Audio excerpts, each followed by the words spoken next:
Oui, s'il y a une recherche de la part des techniciens, c'est uniquement pour obtenir un résultat. Et on cherche à avoir le résultat le plus important avec le minimum de moyens et le plus rapidement possible. Par conséquent, c'est une recherche de l'efficacité des moyens, c'est-à-dire de l'efficience des moyens. Et un technicien ne cherche rien d'autre. Le reste ne l'intéresse pas. L'important, c'est d'atteindre son but. Il faut que le moteur tourne à tant de tours, il faut que le projecteur aille à telle distance, c'est la seule chose qu'il recherche. Par conséquent, l'efficacité, c'est exactement la seule valeur de la technique. Il n'y en a pas d'autre. Oui, je pense qu'il y a en réalité c'est une très large question, il y a deux grandes orientations à réaliser et à comprendre. D'abord, précisément à cause de l'efficacité, la technique est une augmentation de la puissance et aussi des risques. Puisque nous disions, on cherche l'efficacité, on ne regarde rien d'autre, donc on peut augmenter des risques. Et augmentation de la puissance, augmentation des risques, il faudrait que l'homme soit lui-même changé et assez maître de lui pour arriver à dominer cette puissance et peut-être à ne pas tout utiliser et d'autre part à éviter les risques. Il faudrait autrement dit que l'homme change vite pour utiliser bien, je ne dis pas efficacement, je dis bien la technique.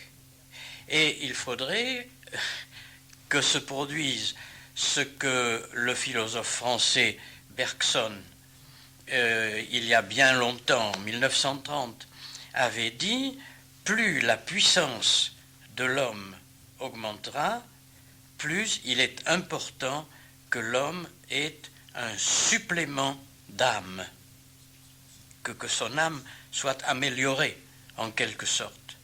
Mais si l'homme continue à n'avoir qu'une idée, c'est la puissance, et on lui donne les moyens de cette puissance, il va l'utiliser le plus rapidement possible, sans tenir aucun compte.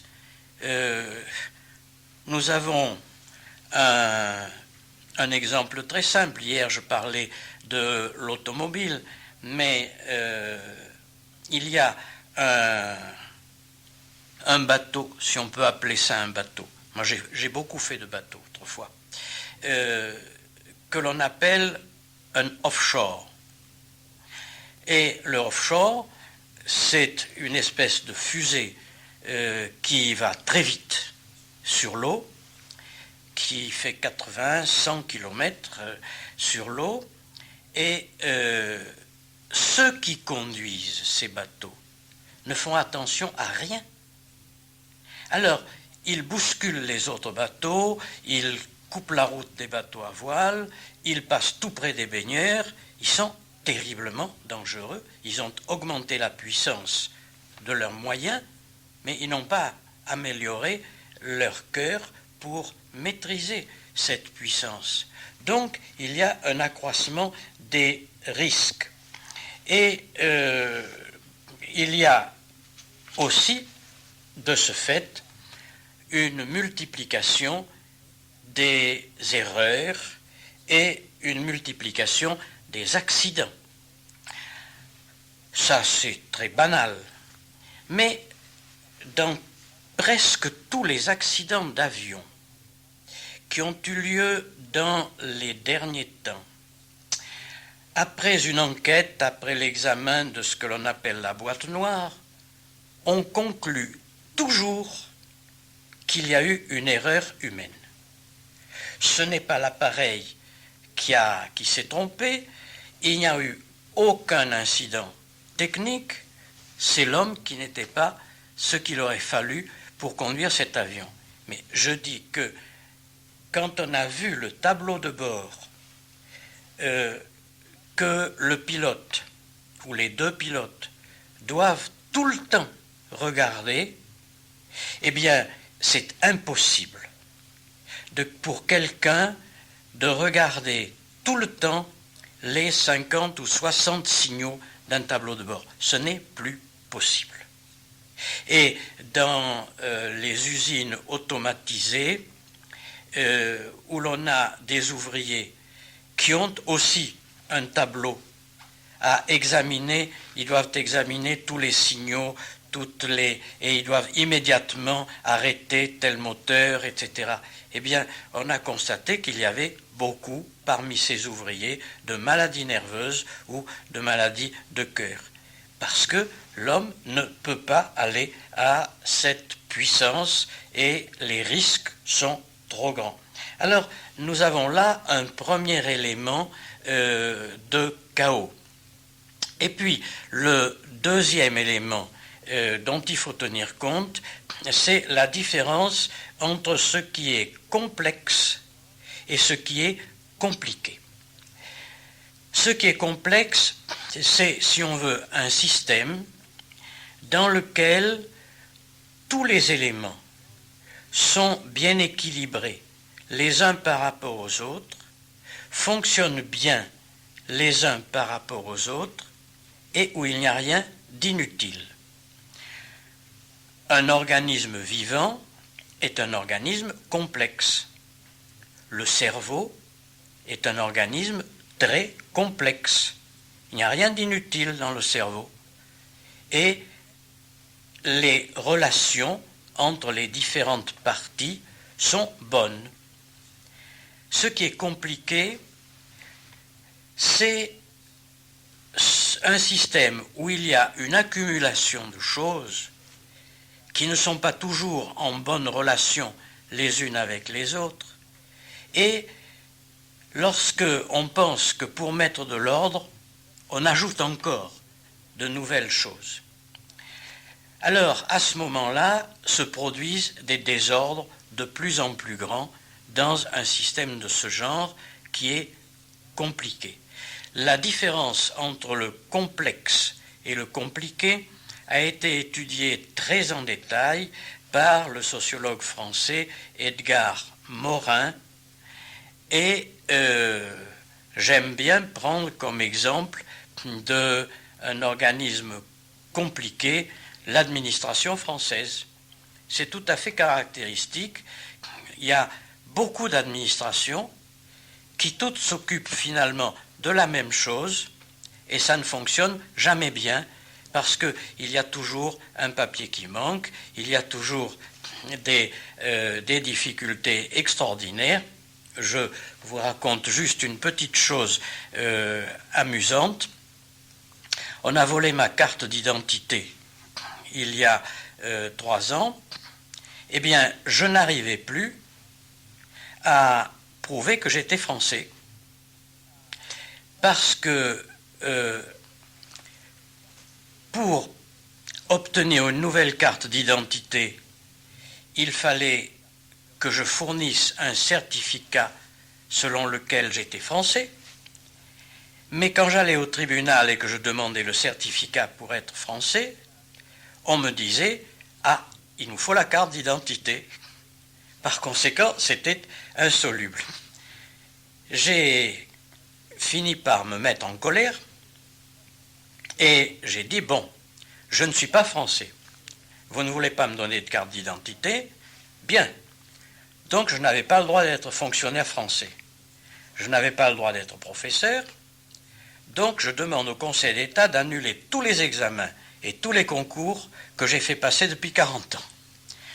Eh bien, le lendemain, j'avais mon papier comme quoi j'étais français, effectivement.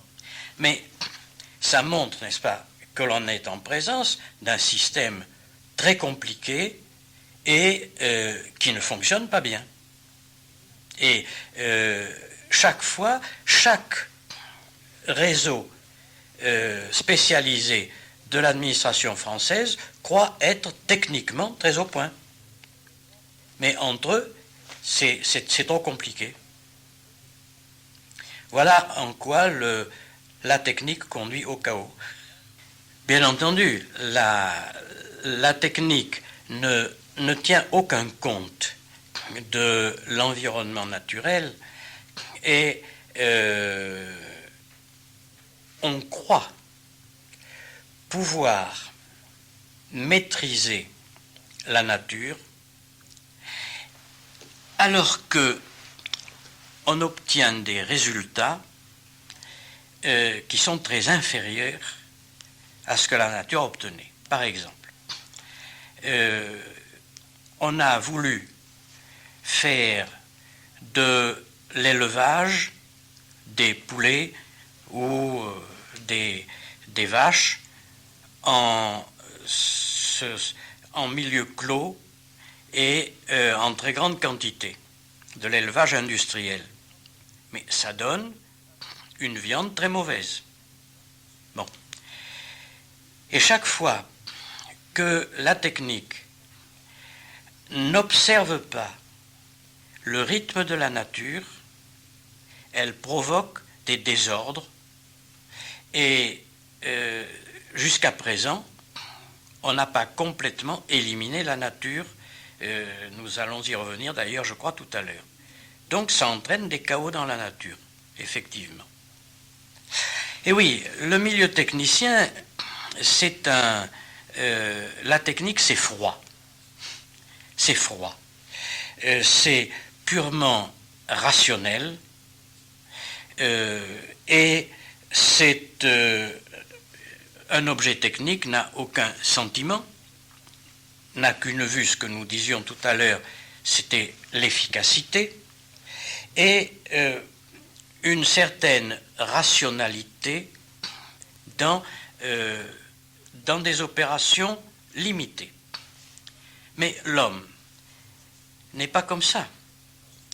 L'homme a un passé, il a des souvenirs, il va réagir dans une situation par rapport à ses habitudes, par rapport à ses espérances.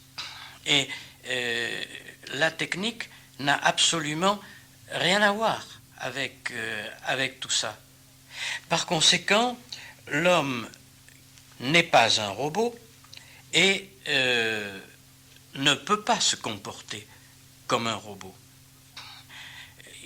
Nous avons des souvenirs d'enfance qui dictent certains de nos comportements actuels et dont la technique n'a absolument rien à faire. Et je pense que c'est la différence essentielle qu'il y a entre l'intelligence de l'objet technique et l'intelligence humaine. Sur un point très précis, l'intelligence de la technique peut l'emporter. On pense au championnat d'échecs et on nous dit que bientôt, il y aura un ordinateur qui pourra gagner à l'égard contre n'importe quel champion.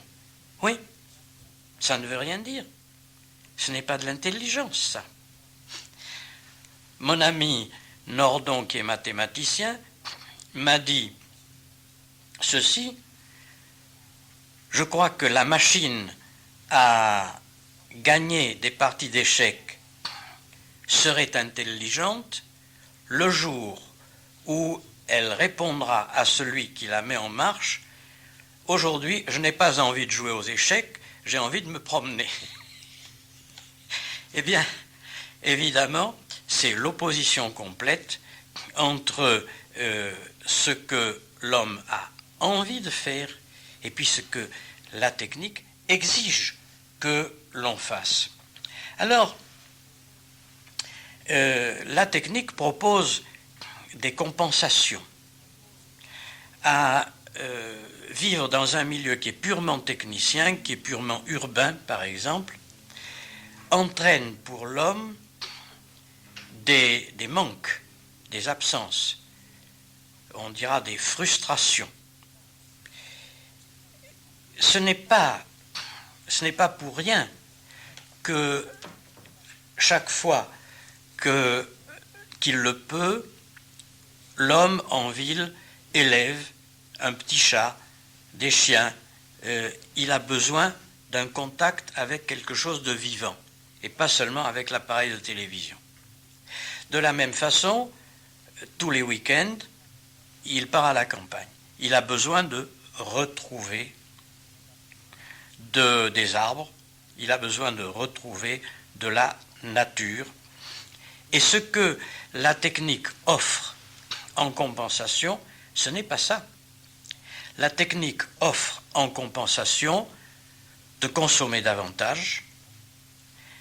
Mais alors, ici, je dirais qu'il y a une maladie psychologique qui est bien connue, c'est que, dans certains cas, quelqu'un qui mange beaucoup, et qui mange trop, on sait qu'il mange trop parce qu'il manque d'affection, parce qu'il n'a pas d'amour, parce qu'on ne l'aime pas, alors il mange. Eh bien, la consommation technique, c'est pareil. Elle vous donne à consommer, parce qu'elle ne peut pas vous aimer, et que vous ne pouvez pas l'aimer. Il n'y a pas de relation. Et la technique vous donne la possibilité de voyager, d'aller où on veut, c'est vrai, mais c'est une fausse liberté, comme nous le verrons. Oui, je peux continuer un peu. Oui. Et de la même façon, et ça c'est important, c'est au moment où la technique multiplie les moyens de communication de masse que les psychologues et les sociologues nous apprennent que l'homme est extraordinairement solitaire. C'est qu'on ne peut pas avoir la même relation avec quelqu'un à qui on téléphone qu'avec quelqu'un qui est dans la même pièce que vous. Et je dirais pas seulement dont on voit le visage, mais toute l'attitude, tous les gestes, je dirais aussi dont on sent l'odeur, c'est très important, toute la personne. Et plus il y a de communication, plus il y a de médias de communication, moins il y a une relation vraie de personne à personne. Les médecins le savent très bien. Quand ils sont obligés de voir 40, 50 malades par jour, ils n'ont plus de relation avec leurs malades. Autrefois, un médecin voyait 10 malades dans la journée, il avait tout le temps pour tout voir du malade. Maintenant, ce n'est plus possible. Et alors, la technique médicale a divisé le malade en tranches. Et alors le médecin dit, vous verrez tel spécialiste, et puis tel spécialiste, et puis tel spécialiste, et chacun voit un tout petit carré, un tout petit peu du malade. Et il m'est arrivé autrefois, j'ai eu des moments difficiles dans ma vie, et on m'a fait beaucoup d'analyses, beaucoup d'inspections, etc., et c'était toujours très bien. Alors j'ai fini par dire à mon médecin, oui. Autrement dit, chaque élément de mon corps est très bien, mais moi, je suis malade. Et c'était quelque chose de totalement différent que une technique ne pouvait pas saisir. Le moi tout entier. Et l'époque des médias est en même temps l'époque de la solitude. Ça, c'est une des choses très importantes que soulignent les très jeunes. Les révoltes d'étudiants, ce que l'on a appelé et c'est bien avant vous, les rebelles sans cause qui se sont révoltés à Stockholm en 1953. C'est la première fois qu'il y a eu une révolte de jeunes sans cause. Ils avaient tout. Ils étaient très heureux. Ils vivaient dans une bonne société. Ils n'avaient besoin de rien. Et tout d'un coup, la nuit de la Saint-Sylvestre, ils se sont jetés dans les rues de Stockholm et ils ont tout cassé. On n'a rien compris. Parce qu'ils avaient besoin d'autre chose que de consommer, que de ce qu'offrait la technique. Ils avaient besoin d'une relation humaine. Et actuellement, chez les jeunes qui se révoltent, c'est toujours le même problème. Nous n'avons jamais une conversation vraie avec un adulte. Et en 1968, quand j'allais dans les grandes assemblées d'étudiants, une fois un étudiant a dit, ici, quand nous sommes entrés à la faculté, on espérait trouver autre chose que les professeurs du lycée qui nous enseignaient du grec, des mathématiques, etc. Nous aurions voulu avoir des maîtres. Des maîtres, c'est-à-dire quelqu'un qui est un modèle humain, avec qui on peut avoir un contact, et qui, on appellera maintenant ça un gourou, mais un professeur de faculté n'était pas un gourou, mais ça devait être un maître d'honnêteté intellectuelle, de sérieux, de travail. C'était un maître. Voilà ce qu'il désirait et ce qu'il n'avait pas. Alors, il y a la propagande et la publicité.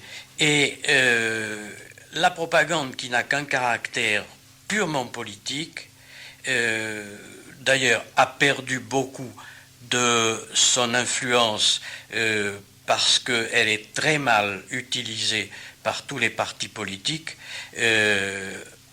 sauf Saddam Hussein. Et en réalité, ce qui joue un très grand rôle, c'est la publicité qui, précisément, cherche à adapter l'homme à cette consommation, à cette efficacité, etc., de la technique. Et ce qui est très caractéristique, c'est que, habilement, ceux qui font de la publicité s'adressent maintenant beaucoup plus à des sentiments esthétiques, à de la fantaisie, que simplement directement dire consommer ceci. C'est-à-dire qu'ils essayent de redonner un caractère humain. Mais c'est un caractère humain artificiel, faux. La pré-propagande, elle est liée en réalité à l'existence dans la société de groupes qui sont disposés d'avance à écouter ce que la propagande va dire. Et au fond, la pré-propagande correspond par rapport à la publicité au marketing qui étudie le marché, qui s'aperçoit qu'il y a une certaine catégorie de gens qui ont besoin de tels produits ou qui ont envie de tels produits. Alors on va produire ce qui correspond à ce besoin-là. C'est ce qui fait qu'il y a toujours une connivence, qu'il y a une complicité entre le consommateur et l'objet consommé, ou bien entre le propagandiste et le propagandé, qui le suit parce que le propagandiste dit justement ce que croit penser le propagandé. L'éducation. Oui. Alors, l'éducation avait autrefois essentiellement pour but de former un homme, un être humain. tout entier. Et puis, avec l'influence des techniques, on a pensé que l'éducation devait surtout préparer à exercer un métier, à exercer une profession. Et à ce moment-là, quand les jeunes sont engagés dans une certaine direction, ils sont très rares ceux qui vont refuser, parce que tout ce qui les entoure correspond exactement à ce qu'ils apprennent à l'école. Ce qu'ils apprennent à l'école, c'est utile pour vivre dans cette société. Mais tout ce qui faisait le caractère humain, humaniste, qui était un vrai développement de l'intelligence et pas seulement de connaissance, tend à disparaître. C'est dans ma spécialité, c'était très curieux. J'étais spécialiste à l'origine, tant que ça a été enseigné à la faculté, de droit romain. Bon. Le droit romain a disparu parce que c'est inutile. Mais le droit romain formait une intelligence juridique et c'était quelque chose qui était extrêmement formateur de toute la pensée. Si bien que moi qui ne fais plus du tout de droit actuel, quand on me pose des questions de droit, parce qu'on sait que j'ai été professeur de droit, alors on vient me trouver pour me poser des questions de droit. Je n'étudie pas, je ne vais pas chercher le code et... Non.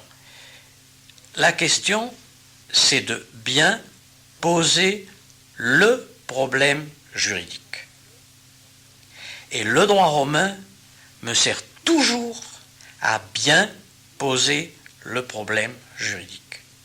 Et quand le problème est bien posé, ce n'est pas difficile, il y a des quantités de recueils qui peuvent vous apporter une réponse. Ça, la réponse, c'est pas compliqué. Le compliqué, c'est de bien analyser une situation, et ça, le droit romain l'apprenait. Voilà. Mais ce n'était pas utilitaire, tandis que maintenant, dans l'école, on ne fait plus que des choses utilitaires. J'ai l'un de mes petits-fils qui est vraiment extraordinaire en grec et en latin. Mais à l'école, c'est à la fois désespérant parce que c'est pas utile, le grec et le latin. Mais moi, je l'encourage beaucoup à continuer dans cette direction parce que actuellement, on est en train de revenir en arrière. Et l'éducation va, dans les années qui viennent, va changer de direction. Parce que il y en a trop qui connaissent tout ce qu'il faut sur l'électronique, sur les ordinateurs. Il y en a beaucoup trop. On ne va plus les utiliser. Par contre, dans les entreprises, on s'est rendu compte que des ingénieurs très très haut placés sont incapables de rédiger correctement un rapport sur une question. Il n'y a pas de plan, c'est pas cohérent, c'est pas en français, c'est nul ce qu'ils écrivent.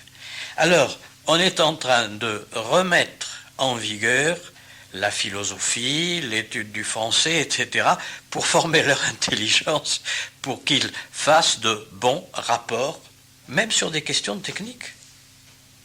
Donc, l'éducation va certainement changer.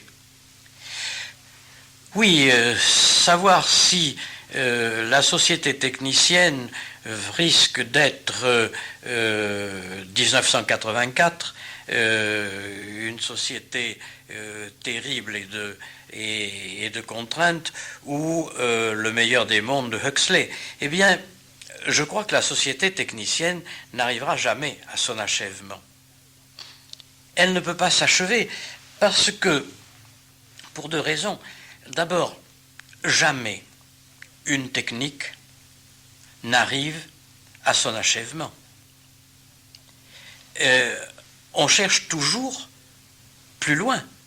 C'est le travail même de l'inventeur, c'est le travail du scientifique. Il cherche à aller un peu plus loin. Là-dessus, je m'étais extraordinairement trompé il y a une quinzaine d'années, quand on était arrivé à la quatrième génération des ordinateurs, parce qu'on arrivait à une telle rapidité que j'avais expliqué à mes étudiants que je pensais que ça allait s'arrêter et qu'on n'aurait pas besoin d'ordinateurs plus perfectionnés que ça. Eh bien, je m'étais trompé. Je m'étais trompé parce que quand on est arrivé à un résultat, il faut toujours obtenir un résultat qui va plus loin. Alors, il y a eu la 5e et maintenant la 6e génération d'ordinateurs qui font des choses toujours de plus en plus extraordinaires. Bon, alors, il n'y a pas de raison que ça s'arrête. Sauf une catastrophe, mais ça c'est un autre problème. La société technicienne ne va pas s'achever, de même que un laboratoire ne va pas s'arrêter de produire quelque chose, et il faut que le produit soit toujours plus performant, plus efficace, pour trouver un public, pour l'acheter. Il faut que ça soit toujours mieux. Donc, il faut que ça se développe tout le temps. Donc, ça ne va certainement pas trouver son achèvement. Et puis, il y a une seconde raison, c'est qu'au fur et à mesure que la technique se développe, il y a des besoins de l'homme qui apparaissent. Et ces besoins, on ne peut pas distinguer entre des besoins artificiels et des besoins naturels. Parce que les besoins que l'on appelle aujourd'hui artificiels deviennent à la longue des besoins naturels. Quand j'étais jeune, en 1920, une automobile, ça paraissait quelque chose de tout à fait inutile, artificiel, c'était pour s'amuser qu'on avait une automobile. Mais maintenant, c'est devenu un besoin absolument naturel, on ne peut plus s'en passer. Donc, il se multiplie constamment de nouveaux besoins, d'autant plus que, ça renvoie à ce que je disais tout à l'heure, l'homme n'est jamais tout à fait satisfait. Il a toujours quelque chose de plus à obtenir. Et il lui faut toujours une satisfaction de plus. Par conséquent, il faut tout le temps produire quelque chose qui alimente son désir, qui réponde à ce qu'il attend. Par conséquent, je ne crois pas que l'on atteigne jamais une société qui va s'arrêter. On n'atteindra jamais la société technicienne parfaite. Ni 1984 dans la terreur, ni le meilleur des mondes, ça ne s'organisera jamais complètement comme ça. C'est-à-dire que sur le plan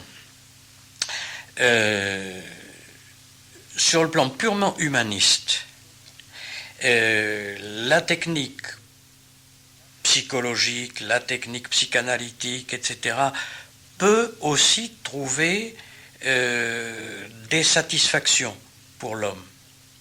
Mais ici, alors, entre un élément qui est très important dans ma pensée, mais que je n'ai pas voulu faire entrer dans mon analyse de la technique, c'est ma foi chrétienne. Et à ce moment-là, je dirais que se produit forcément chez l'homme une absence, je dirais l'absence d'une relation avec ce que Karl Barth appelle le tout autre. totalement différents. Nous pouvons avoir des relations entre nous, mais il manque à l'homme une relation avec la transcendance. Et ça, la technique ne le donnera jamais. Mais ça, je ne pouvais pas le dire dans une analyse sociologique.